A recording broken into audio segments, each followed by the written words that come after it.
सूरत इब्राहीम 7 रकूआत और 52 आयात पर मुश्तमिल मक्की सूरत है। तरतीब मुसहफ़ के एतबार से इस सूरत का नंबर 14वां है। इस सूरत में हज़रत इब्राहीम खलीलुल्लाह का वाक़या और दुआ है। इसी मुनासबत से इस सूरत का नाम सूरत इब्राहीम रखा गया है। इस सूरत का मरकज़ी मज़मून असबात रिसालत है, ताहम इसके अलावा तौहीद, जन्नत, जहन्नम और आखिरी रुकू में ज़ालिमों की इबरतनाक गिरफ्त का तज़किरा भी किया गया है। सबसे पहले में रुकू में अल्लाह रब्बुल इज़्ज़त ने इरशाद फरमाया, अलिफ लाम रा किताबुन अंज़लनाहु इलैका लितुख़रिजन नास मिनज़्ज़ुलुमाति इलन नूर। अल्लाह रब्बुल इज़्ज़त ने वाज़े किया कि अंधेरों से रोशनी का सफ़र ये कुरान के साथ है कि अगर कोई भी शख्स रोशनी में आना चाहता है, हिदायत पर आना चाहता है, तो वो कुरान के साथ अपने सफ़र को शुरू कर दे। वो अंधेरों से रोशनी हिदायत में आ जाएगा।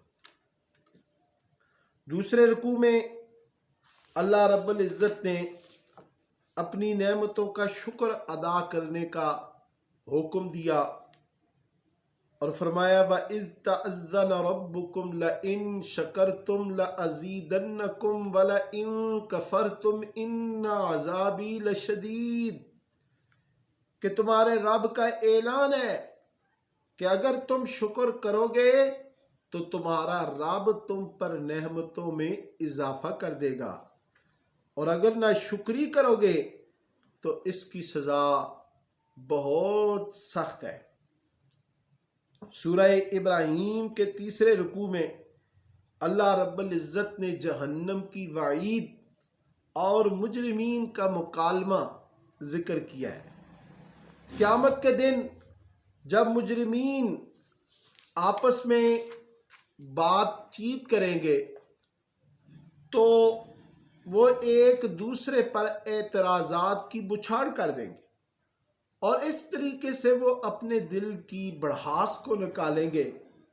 कमज़ोर लोग अपने दुनिया के सरदारों, गुरु गंठालों से ये कहेंगे कि तुमने दुनिया में हमसे गुनाह करवाए, अब अजाब को हमसे दूर करवाओ, अजाब को हटवाओ। तो वो जो दुनिया के ताकतवर लोग थे, सरदार थे, वो कहेंगे हम तो खुद अजाब में फंसे हुए हैं, तुम्हें किस तरह बचा सकते हैं। अगर हमें निजात की कोई राह नज़र आती, कोई सबील, कोई रास्ता मिलता तो हम तुम्हें भी ज़रूर बताते, लेकिन अब छुटकारे खलासी का कोई रास्ता नहीं। चौथे रुकू में अल्लाह रब्बुल इज़्ज़त ने शैतान का दोज़ख में ऐलान बयान किया और नेकी और बदी की मिसाल दो अलग अलग दरख्तों की सूरत में दी। आखिरत में जब फैसला हो जाएगा तो शैतान दोज़ख में ये ऐलान करेगा कि अल्लाह का वादा सच्चा है और मेरा वादा झूठा था। वक़ाल शैतानु लम्मा कुदियल अम्रु इन्नल्लाह वअदकुम वअदल हक़ व वअदतुकुम फ़अख़लफ़्तुकुम। शैतान कहेगा अल्लाह का वादा सच्चा है और मेरा वादा झूठा था। मैंने तुम्हें बुराइयों की तरफ बुलाया, तुमने मेरी बात मान ली। मुझे मलामत मत करो, खुद अपने आप को मलामत करो। फ़ला तलूमूनी वलूमू अनफुसकुम। और फिर वो कहेगा मैं तुम्हारा शरीक बनने से बरी उज़्ज़िम्मा।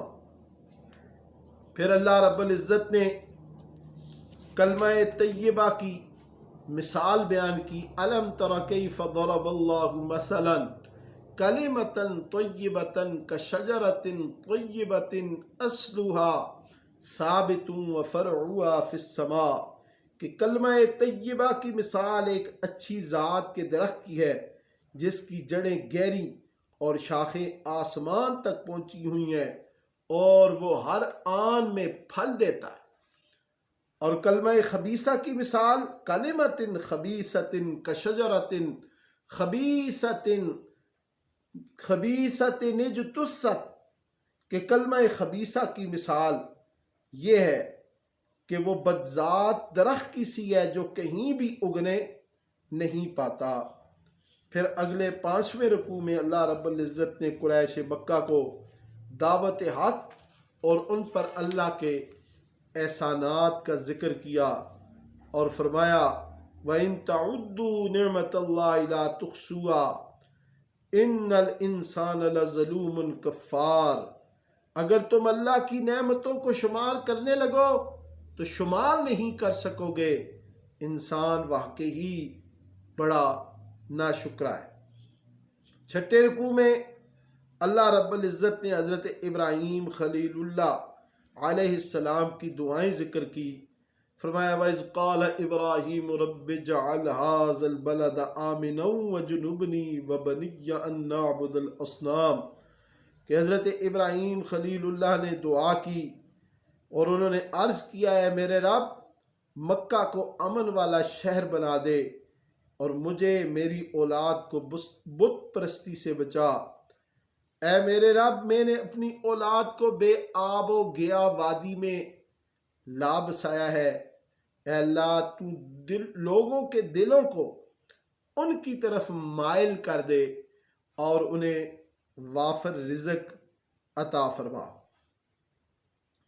پھر فرمایا رب اجعلنی مقیم الصلاۃ ومن ذریتی ربنا وتقبل دعاء ربنا اغفر لی ولوالدی وللمؤمنین یوم یقوم الحساب، اے میرے رب میری اولاد کو نماز قائم کرنے والا بنا، مجھے، میرے والدین اور سارے مومنوں کی مغفرت فرما۔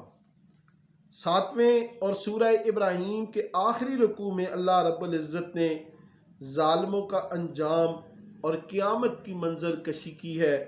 فرمایا وَلَا تَحْسَبَنَّ اللَّهَ غَافِلًا عَمَّا يَعْمَلُ الظَّالِمُونَ إِنَّمَا يُؤَخِّرُهُمْ لِيَوْمٍ تَشْخَصُ فِيهِ الْأَبْصَارُ، اللہ ظالموں کے اعمال سے ہرگز بے خبر نہیں ہے، وہ ان کو اس دن کے لیے مہلت دے رہا ہے جب آنکھیں پھٹی کی پھٹی رہ جائیں گی۔ ظالموں نے حق کے خلاف بڑے خوفناک حربے استعمال کیے مگر اللہ کے رسول کامیاب ہوئے، کیونکہ خدا اپنے رسولوں سے وعدہ خلافی نہیں کرتا۔ روز محشر مجرموں کے ہاتھ پاؤں زنجیروں میں جکڑے ہوں گے، ان کا تار کول کا لباس ہوگا اور آگ کے شعلے ان کے چہروں پر چھائے ہوئے ہوں گے۔ اللہ تعالیٰ ہر شخص کو اس کے کیے کا بدلہ دے گا۔ سورہ ابراہیم کی پہلی آیت کی طرح اس کی آخری آیت بھی قرآن کے متعلق ہے۔ اللہ نے فرمایا یہ ایک پیغام ہے جسے ساری انسانیت کو خبردار کرنے کے لیے بھیجا گیا ہے، اور لوگ جان لے کہ معبود برحق بس ایک ہی ہے اور وہ اللہ ہے۔ جو عقل رکھتے ہیں وہ ہوش میں آ جائیں اور نصیحت پکڑیں۔